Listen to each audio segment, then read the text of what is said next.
Latihan kuasa tembakan adalah tulang belakang kepada kesiapsiagaan dan kecekapan sesebuah organisasi tentera. Ia bukan sekadar latihan menembak tetapi meliputi kemahiran taktikal, kerjasama unit serta aspek psikologi dan keselamatan. Pertama, latihan ini memastikan setiap anggota mahir dan yakin menggunakan senjata mereka. Ia membantu meningkatkan ketepatan dan mengurangkan risiko kesilapan di medan sebenar.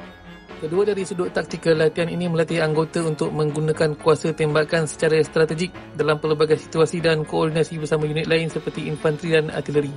Ketiga, latihan kuasa tembakan juga memperkukuh kerjasama antara unit. Kejayaan operasi moden bergantung pada koordinasi dan saling sokong-menyokong antara pasukan.